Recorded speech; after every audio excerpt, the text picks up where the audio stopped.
사도신경으로 신앙 고백하겠습니다. 나는 전능하신 아버지 하나님 천지의 창조주를 믿습니다. 나는 그의 유일하신 아들 우리 주 예수 그리스도를 믿습니다.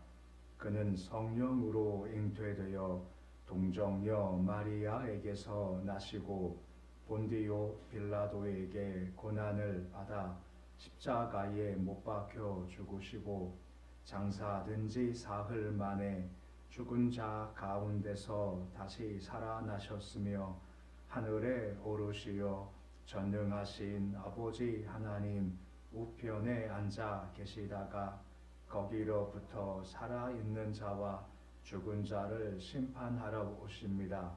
나는 성령을 믿으며 거룩한 공교회와 성도의 교제와 죄를 용서받는 것과 몸의 부활과 영생을 믿습니다. 아멘. 찬송가 85장 찬양하겠습니다.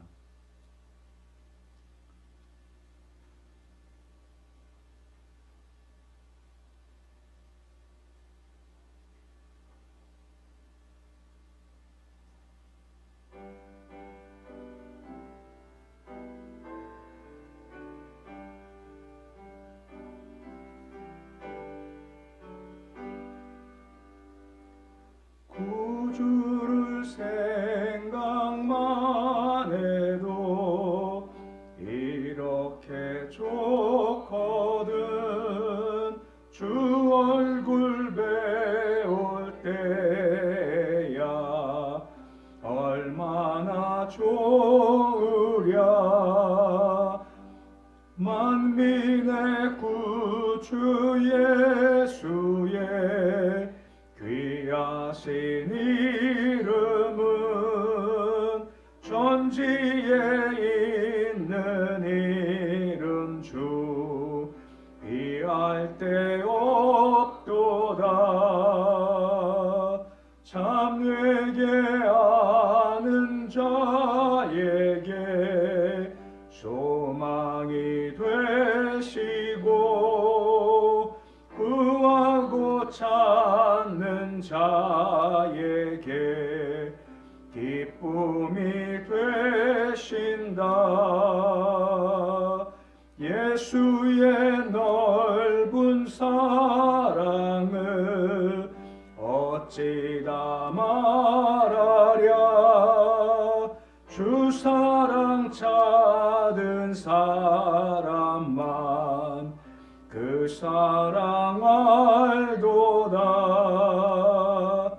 사랑의 구주 예수여 내 기쁨 되시고 이제로부터 영원히 영광이 되소서.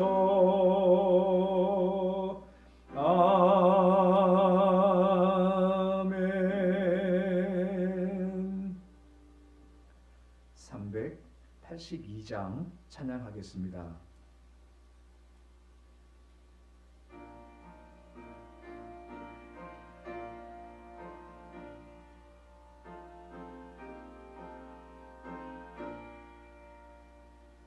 너 근심 걱정 말아라. 주 너를 지키리. 주 날개 밑에 거하라. 주 너를 지키리.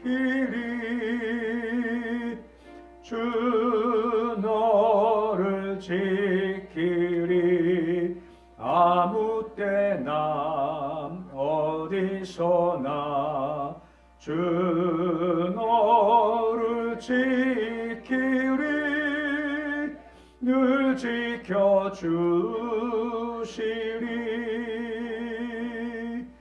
어려워 낙심될 때에 주 너를 지키리. 위험한 일을 당할 때 주 너를 지키리. 주 너를 지키리 아무 때나 어디서나 주 너를 지키리 늘 지켜주시리 너 쓸 것 미리 아시고 주 너를 지키리 구하는 것을 주시며 주 너를 지키리 주 너를 지키리 아무 때나 어디서나 주 너를 지키리 늘 지켜주시리 어려운 시험 당해도 주 너를 지키리 구주의 품에 거하라 주 너를 지키리 주 너를 지키리 아무 때나 어디서나 주 너를 지키리 늘 지켜주시리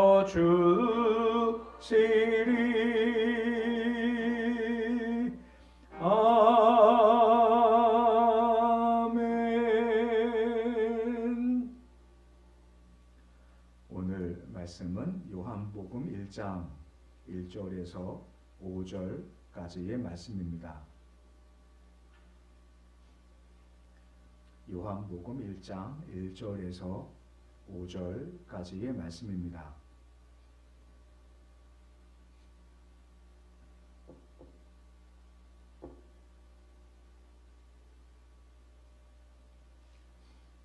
요한복음 1장 1절에서 5절까지의 말씀.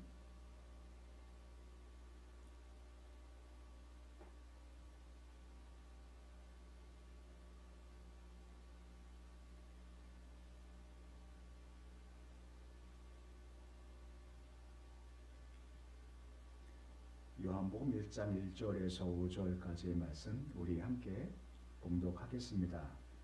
태초에 말씀이 계시니라 이 말씀이 하나님과 함께 계셨으니 이 말씀은 곧 하나님이시니라 그가 태초에 하나님과 함께 계셨고 만물이 그로 말미암아 지은 바 되었으니 지은 것이 하나도 그가 없이는 된 것이 없느니라 그 안에 생명이 있었으니 이 생명은 사람들의 빛이라 빛이 어둠에 빛이 돼 어둠에 깨닫지 못하더라.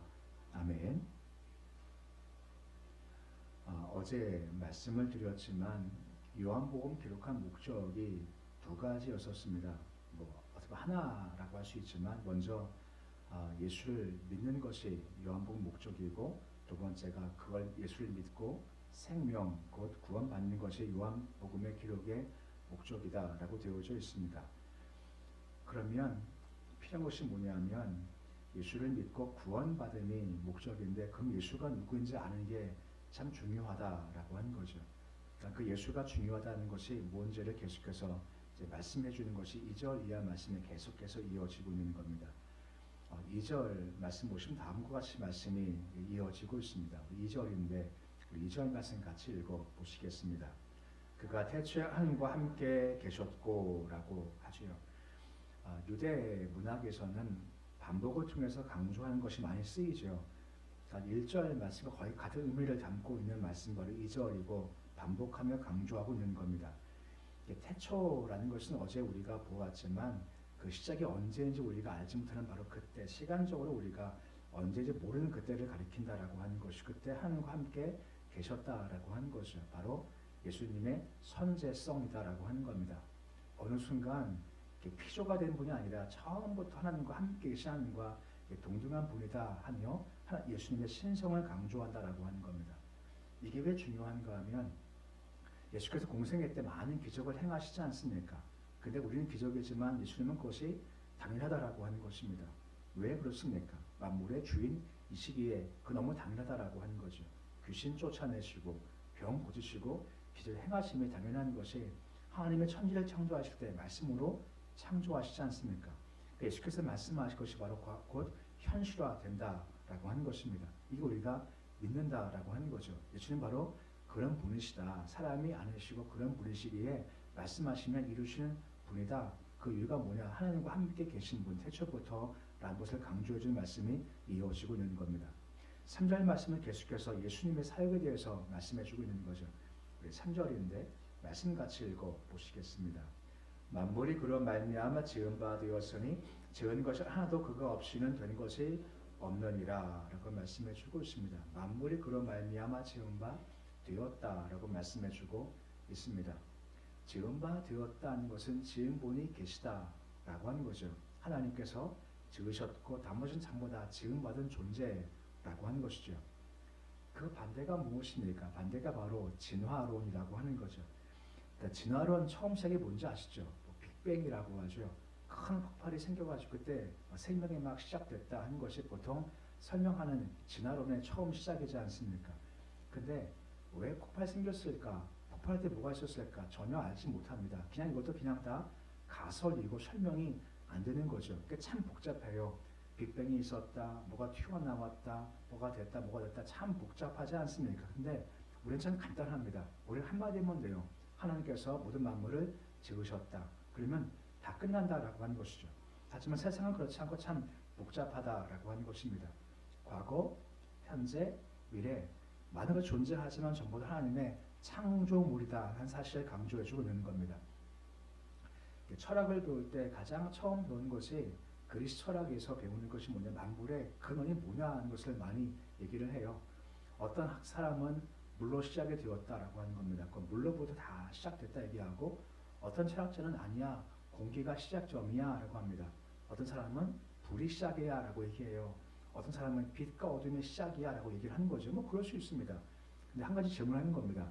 그 물이 생긴 이유가 뭘까? 불이 생긴 이유가 뭘까? 빛과 어둠이 생긴 이유가 뭘까 물어보면 거기는 답이 없습니다. 우리는 답이 있지 않습니까? 하나님께서 지으셨어. 이게 우리의 답인 거죠. 하나님께서 모든 만물에 창조주시고 그리고 여기에 그분께서 주인이시며 지금도 이 땅을 운행하시며 섭리하신다라고 하는 겁니다. 어떻게 해요? 그분의 뜻대로 말입니다. 그런데 중요한 것이 뭔가? 그분 뜻이 무슨 뜻인가요? 그분의 선하신 뜻대로 이 땅을 운행해 나가신다라고 하는 겁니다. 이게 우리가 참 든든한 겁니다. 만물이 그냥 흘러가는 것이 아니라 그분께서 의도하신 방향으로 흘러간다라고 하는 것이죠. 옛날에 이런 설명 많이 했습니다. 시계가 있지 않습니까? 그럼 하나님이 시계를 지으셨어요. 그리고 그 다음에 손 떼시고 네가 알아서 해 하면 시계가 움직여지겠죠. 근데 멈추지 않습니까? 하나님은 그런 분이 아니라는 겁니다. 시계를 만드셨죠. 약을 넣어줍니다. 시계 고장나요. 그러면 간섭하시고 개입하셔서 시계가 잘 작동되게 역사해 주신 분이 하나님이시라고 하는 겁니다. 지구가 문제가 생기고 지구가 가는 것이 아니라 섭리하시고 역사하신다는 겁니다. 우리 삶 역시 마찬가지죠. 그냥 너희끼리 가라고 하지 않고 주께서 선하시게 이끌어가 주신다라고 하는 겁니다. 선이 뭡니까? 마지막이 좋은 겁니다. 지금 가장 좋은 거 이끌어가 주신다라고 하는 겁니다. 이게 우리가 믿는 믿음이다 하고 말씀해주고 있다라고 하는 것입니다. 또한 동시에 계속 강조하는 것이 그런 말미암아 지은 바 되었다라고 하지 않습니까? 다시 반복된 얘기지만 그분께서 모든 창조의 중재자가 되신다라고 하는 겁니다. 예수께서 말입니다. 하지만 끝이 아니라 구원의 중보자도 역시 예수 그리스도라고 하는 거죠. 그것 처음 창조도 예수님이 중보자셨고 지금의 구원받음을 통한 새 창조도 역시 예수께서 우리의 중보자가 되신다는 것을 설명해주고 있는 겁니다. 그러면서 한 번 더 강조하는 것이 뭐겠습니까? 하반절 말씀에 지은 것이 하나도 그가 없이는 된 것이 없느니라 말씀하며 상반절 한 번 더 강조해주면서 예수 그리스도의 그런 창조의 모습을 설명해주고 있는 겁니다. 그리고 잘 말씀 보시면 계속해서 예수님에 대한 설명이 이어지고 있는 겁니다. 우리 4절인데 말씀같이 읽어보시겠습니다. 그 안에 생명이 있었으니 이 생명은 사람들의 빛이라 라고 하죠. 성경 보면 생명이 단어가 두 개가 있습니다. 오늘만 듣고 잊어버리셔도 돼요. 비오스란 말이 있고 조에란 말이 있습니다. 비오스는요, 그냥 우리의 생애를 가리키는 것. 우리가 살지 않습니까? 그리고 우리가 죽죠. 그때까지의 생명은 바로 비오스라고 합니다. 하지만 성경에서 강조하는 생명은 바로 조에란 말입니다. 조에는 죽음과 반대인 영원한 생명을 가리키는 것이 바로 이 생명이다라고 하는 겁니다. 그 생명이 예수 안에 있다라고 하는 것이죠. 곧 우리가 누릴 생명은 예수 안에 있는 참 생명인 것이고 그 생명 우리가 예수를 믿음으로 우리가 받는다라고 하는 것입니다. 그것은 세상에서의 숨과 다른 새로운 숨, 성령님의 숨결이라고 하는 거죠. 이것이 우리 가운데 들어온다라고 하는 것이죠. 말씀 보시면 나오겠지만 예수는 빛이다라고 어떤 설명을 해주고 있지 않습니까? 빛은 우리가 보통 보는 반사광이라고 하죠. 태양을 비치면 별빛도 빛나고 달빛도 빛나지 않습니까? 전부 다 빛을 반사해서 는 불빛이고 또한 등불의 횃불과 같이 우리가 맞는 불빛도 있지만 여기서의 빛은 그런 빛이 아니라는 겁니다. 자체에서 나오는 그런 빛을 얘기하는 건데 그 빛을 생명이다라고 설명해주고 있는 겁니다. 그렇지 않습니까? 빛이 있어야 생명이 살죠. 빛이 없으면 생명이 살 수가 없다라고 하는 것입니다. 예수가 빛이시고 생명이십니다. 거기에 들어가야 살 수가 있는 것이요. 우리 찬송가도 그런 찬송 있지 않습니까? 주 없이 살 수 없네. 이게 똑같은 그런 그 마음을 가지고 있는 거죠. 예수가 생명이시니 따르면 살 수 없고 예수가 빛이시니 따르면 살 수가 없다라고 하는 겁니다. 그분이 생명과 빛이 되신다라고 말씀해주고 있는 겁니다. 근데 그분께서 오셨다라고 하는 거죠. 5절 말씀 보시면 뭐라 말씀을 해주고 있습니까? 우리 5절인데 말씀 같이 읽어 보시겠습니다. 빛이 어둠에 비추되 어둠이 깨닫지 못하더라 라고 하는 것입니다. 빛이 어둠에 비쳤다라고 하는 거죠. 뜻이 무엇이겠습니까? 예수께서 빛이신데 이 땅을 비추셨다는 것은 이 땅에 성신으로 오셨다는 것을 가리키고 있는 겁니다. 죄악은 어둠이지 않습니까? 빛이신 예수께서 이 어둠의 세상 가운데 오셔서 빛을 비춰 주셨다라고 하는 겁니다. 이 비추다라고 하는 것은 용법적으로 과거에도 비추셨고 현재에도 비추고 계시고 내일도 비춰 주신다라고 하는 것입니다. 그날까지 계속해서 빛을 비춰 주신다라고 하는 것입니다. 다른 말로 말하면 말씀이 선포되고 있다는 거죠. 구약은 선지자 통해서, 신약은 사도 통해서, 즉 우리를 통해서 계속해서 말씀이 증거되고 있고 말씀을 선포될 때 그 속에서 빛이 비춰지고 있다라고 하는 것입니다. 근데 문제가 무엇입니까? 어둠이 깨닫지 못하더라라고 말씀해주고 있는 겁니다. 어둠은 죄와 불신앙으로 어두워진 인류를 가리키고 죄에 오염된 사람들이라는 거죠. 그런 사람 말씀을 들어도요 알지 못한다라고 하는 것입니다. 우리끼리 얘기지만요, 우리 연합회에서 행사하지 않습니까? 그러면 초청을 해요. 누구 초청하지 않습니까? 누구라고 하면 좀 나중에 또 우리 될까봐 누구 오라 그래요. 그 와요. 생각해 보는 겁니다. 얼마나 지겨울까 싶은 겁니다. 얼마나 지겨울까요? 와가지고 그냥 무슨 말인지 하나도 모르겠는데 와서 앉아가지고 그냥 계속 듣고 있는 겁니다. 끝난 다음에는요, 좋았다 그래요. 뭐가 좋았을까요? 전 그게 궁금해요. 뭐가 좋았을까요? 예배 후에 뭘 좋았다 할까요? 이걸 그분을 무시하는 것이 아니라 그냥 모르는 겁니다. 그러니까 그것도 모르냐 이게 바보 이게 아니라 알래야 알 수가 없는 겁니다. 왠지 아십니까? 아직까지 어두움이지 않습니까? 빛이 비추지만 깨닫지를 못해요. 말씀이 뭔지 모르고 찬송이 뭔지 모르고 기도가 뭔지 모르고 주의 마음이 뭔지를 모른다는 겁니다. 그러니까 한편 같은 경우는 참 힘들겠다. 저한테 만약에 불교에서 와가지고 1시간 반 동안 앉아 있으려면요 미칠 것 같아요. 한편 그런 마음 가져보는 건데 우리는요 말씀 주실 때 우리 마음 가운데 반응하는 것이 있지 않습니까? 찬송도 반응이 있지 않습니까? 우리는 다 같은 모습을 가지고 있다는 거죠. 이게 참 너무 감사하다라고 하는 겁니다. 그러니까 믿는 게 복이죠. 정확히 말하면 믿어지는 게 바로 복이다라고 하는 것입니다. 예수 믿어야 구원받고 생명 받지 않습니까? 이게 큰 복이다라고 하는 것입니다. 오늘 말씀은 예수를 믿어 생명 얻는 건데 그게 예수께서 두 가지를 말씀하고 있습니다. 만물을 지으신 분이시라는 겁니다. 진화도 아니고 큰 폭발도 아니라는 거죠. 설계자가 계신 겁니다. 세상을 지으실 때 하나하나 설계하셔서 지으셨고 끝난 것이 아니라 지금도 운행해 가시고 섭리해 주신다는 겁니다. 그 목적이 바로 선이라는 겁니다. 우리가 주 안에 선 안에 머물고 있다는 거죠. 그러기에 염려 말고 근심 말자는 겁니다. 잠시 힘든 것이 있겠지만 말입니다. 제가 요즘 언젠가 한번 교회에서도 좀 부르고 싶고, 그리고 윤찬 장로님한테 부탁을 해서 한번 오후 예배 때 좀 많이 불러주세요 했던 것이 있습니다. 그 준비하시니란 복음성가입니다.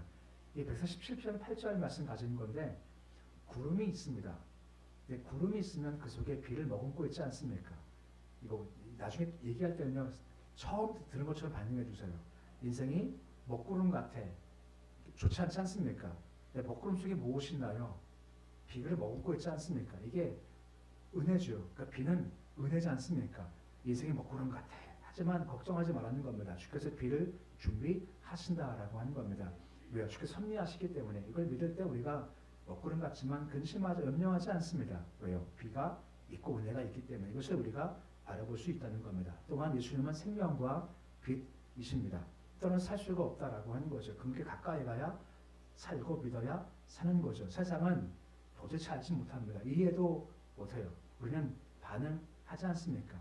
예배에 반응하고, 새벽에 반응하고, 말씀에 반응하고, 기도에 반응하며, 또한 한 찬송에 반응할 수가 있는 겁니다. 이것이 세상에서 가장 복된 자의 모습이다라고 하는 것이요. 말씀을 기억하셔서 그래 주께서 합리하시고 운행하시니까 걱정하지 말자 하는 믿음으로 걸어가시고, 세상에서 가장 큰 복된 자가 누구냐? 우리가 복된 자다. 왜요? 믿어지기에 믿었고 생명 얻기에 가장 복된 자다 하는 그런 감사함. 오늘도 하루 영원도 비가 와서 눈이 와서 좀 땅도 질고 좀 힘들겠지만 오늘도 기뻐하고 감사는 복된 하루가 될 수 있기를 우리 주의 이름으로 축원해 드립니다. 기도하겠습니다. 아버지 하나님, 예수가 우리의 생명이십니다. 예수 믿고 구원받음이 가장 큰 복된 자라고 말씀하십니다. 많은 사람들은 예수에 대해서 얘기해도 반응하지 못합니다. 왜냐하면 아직까지 어둠이기에 알지 못합니다. 하지만 우리는 예수의 말씀에 대해서 반응하지 않습니까? 찬송에 대해서, 기도에 대해서, 예배 시간에 대해서 우리는 힘있게 반응하고 있습니다. 아버지, 이것이 다 은혜며 이것이 허락하신 복인 줄 알고 예수 믿음이 가장 큰 복이구나 하는 것을 늘 알고 감사한 삶 사도록 주께서 도와주시옵소서. 아버지께서 이 땅을 지으신 분이십니다. 이 땅을 지으셨기에 끝이다 하는 것이 아니라 매 순간 간섭, 개입, 운행해 나가시는 겁니다. 하나님은 선하게 이끌어 주시고 인도해 주십니다. 때로 힘이 지치고 있고 좀 어려울 수 있고 괴로울 수 있지만 하나님은 선의 시기에 가장 좋게 이끌어가 주시는 분이십니다. 먹구름이 있지만 하지만 구름 뒤에 비가 예비되어 있습니다. 그러기에 엇구름 같지만 늘 주를 바라보며 비 내리실 주를 준비하신, 비를 준비하신 주를 기대하는 믿음으로 걸어가도록 인도하여 주시옵소서. 새벽을 깨우게 주심을 참 감사를 드립니다. 새벽 마음, 새벽 이슬, 새벽의 은혜가 우리 마음 가운데 가득하게 소망합니다. 새벽 나와 주를 붙잡을 때 주께서 응답해 주시기 소망합니다. 주님은 창조주이십니다. 말씀하시면 됩니다. 이 시간 기도할 때 주님께서 우리 삶 가운데 말씀하시기 소망합니다. 질병은 떠나가고 어려움 해결되고 문제 치유되고 자녀들 온전케 되어지고 이 나라 이 민족 회복되고 북한 땅 십자가가 세워지고 열방 중 예수의 권세가 임하기를 말씀하시고 그 말씀 중 현실되도록 주께서 도와주시옵소서. 예수의 권세가 이 땅에 넘치 도와주시기 원합니다. 저는 이 땅 우리 교회 가운데 함께 하셔서 오직 하나님 예배입니다. 영광을 맛보기 소망합니다. 영광 받았고 영광 봐야 우리가 삽니다. 영광을 봐야 우리 영이 삽니다. 예배마다 우리 모세와 같이 주를 만나서 모세 얼굴이 광채난 것이 우리 영이 광채나도록 힘이 되도록 주께서 도와주시옵소서. 자녀들 경고에 잘 붙잡아 주시기를 소망합니다. 우리 아이들이 예수 없이 살 수 없습니다 하는 고백이 있기를 소망합니다. 믿음 주셔서 예수의 말씀에 대해서 더 민감하게 잘 반응토록 주님 도와주시옵시고 믿음이 있을만큼은 둘째가 아니라 첫째가 되는 모든 자손 되도록 도와주시옵소서. 눈이 많이 왔습니다. 아버지께서 함께 하셔서 좀 힘든 발걸음이지만 아버지 낙상치 않게 하시고 미끄러지지 않도록 주님 도와주시옵시고 이럴 때 더욱더 주께 마음을 향해서 힘을 다해서 걷게 하셔서 오늘도 찬송하며 기도하며 감사한 하루 삶속에 주께서 인도하여 주시옵소서. 병상에 누워있는 식구들이 많이 있습니다. 아버지 주말이 고비인 분도 있고 항암치료 때문에 고통 분들도 있습니다. 주님 개입하시며 간섭해 주시길 소망합니다. 예수님 침생에 찾아가셔서 힘내라 말씀하시고 일어서라 말씀하셔서 귀한 축복이 그 형상과 있도록 주께서 인도해 주시옵소서. 예수님의 이름으로 기도드립니다. 아멘. 하늘에 계신 우리 아버지의 이름을 거룩하게 하시며 아버지의 나라가 오게 하시며 아버지의 뜻이 하늘에서와 같이 땅에서도 이루어지게 하소서. 오늘 우리에게 일용할 양식을 주시고 우리가 우리에게 잘못한 사람을 용서하여 준 것 같이 우리 죄를 용서하여 주시고 우리 시험에 빠지지 않게 하시고 악에서 구하소서. 나라와 권능과 영광이 영원히 아버지의 것입니다. 아멘.